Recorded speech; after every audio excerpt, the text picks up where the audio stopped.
Assalamualaikum warahmatullahi wabarakatuh. Video kali ini kita akan membahas tentang resiko gagal bayar di aplikasi pinjaman online legal. Jadi beberapa hari ini ada yang bertanya tentang masalah jeratan hukum atau mungkin dampak negatif dari Slik OJK ketika kita sudah gagal bayar pinjaman online. Ada yang bilang bahwa ketika kita galbay, maka seluruh anggota keluarga kita yang tercantum atau tertera dalam satu KK dengan kita, maka mereka juga akan terkena dampak dan juga akan terjerat hukum. Nah, benar nggak sih? Yuk kita akan bahas di video kali ini terkait masalah jeratan hukum bagi nasabah gagal bayar pinjol dalam satu kartu keluarga yang sama. Oke, pertama-tama untuk masalah Slik OJK itu mengikat di satu NIK ya, yaitu nomor KTP.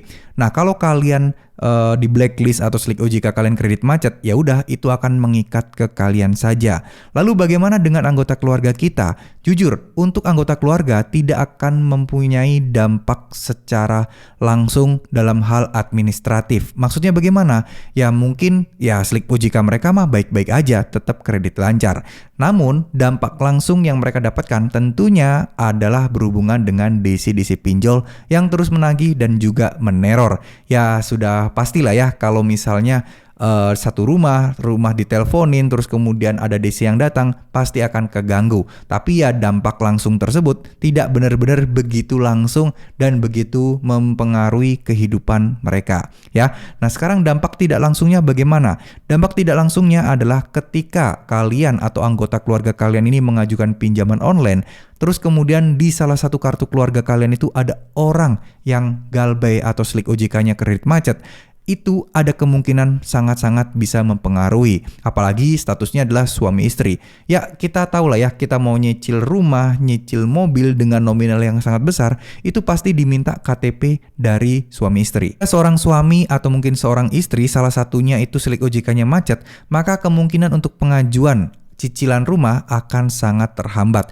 Jadi itu akan dijadikan analisis. Ya memang sih tidak ada secara tertulis yang menyatakan bahwa ini bisa saling terhubung dan saling berdampak satu sama lain. Tapi menurut saya pribadi ini off the record ya. Jadi di luar persyarat atau di luar informasi. Ya memang sih ada juga beberapa yang sudah mensyaratkan harus bersih dua-duanya. Ada juga yang nggak bilang apa-apa tapi setelah dicek keduanya ada satu yang bermasalah, itu langsung ditolak. Namun biasanya kalau teman-teman ini ke sales yang tepat, sales perkreditan yang tepat atau pengajuan KPR yang tepat, itu biasanya ya teman-teman nanti akan diinfo untuk dari salesnya. Pak, Bu, mohon maaf ini suaminya atau istrinya ada masih sangkutan tangguhan cicilan. Ini kayaknya harus dilunasi agar bisa pengajuan KPR-nya disetujui oleh bank. Ya, misal seperti itu. Itu adalah dampak tidak langsungnya.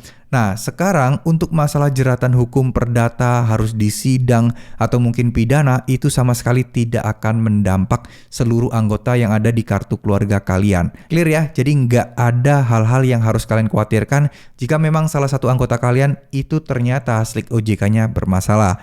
Nah, kecuali itu tadi, ada beberapa aplikasi, ada beberapa sistem atau mungkin ya bank yang akan menilai hal tersebut karena salah satu anggota keluarga kita yang Slik OJK-nya bermasalah. Tapi sekali lagi, harusnya sih ini tidak akan berdampak langsung jika memang hubungannya bukan suami istri, atau mungkin ya kalau misalnya cuman sepupu, adik, itu kayaknya nggak bakal berdampak lebih jauh deh ya. Tapi biasanya kalau masih satu kakak berarti satu alamat ya, satu alamat kakak, satu di KTP-nya pun alamatnya pun kemungkinan besar sama karena ya satu kartu keluarga. Nah, ini kemungkinan besar yang nantinya akan bisa bermasalah kalau si institusi atau lembaga pendanaan atau pembiayaan tadi memblacklist alamatnya. Jadi ya bakal kena masalah semuanya ya. Intinya mungkin kalian tidak perlu berpikiran atau takut yang berlebihan karena ya tentu saja semua mempunyai kebijakan masing-masing. Ada yang memperhatikan, ada yang tidak, ada yang mempermasalahkan dan ada juga yang biasa-biasa aja ya. Semoga ini bisa menjawab pertanyaan kalian. Semoga kalian tidak terlalu gegabah, tidak terlalu takut tentang masalah hal ini. Terima kasih. Mohon maaf jika ada salah-salah kata. Wassalamualaikum warahmatullahi wabarakatuh.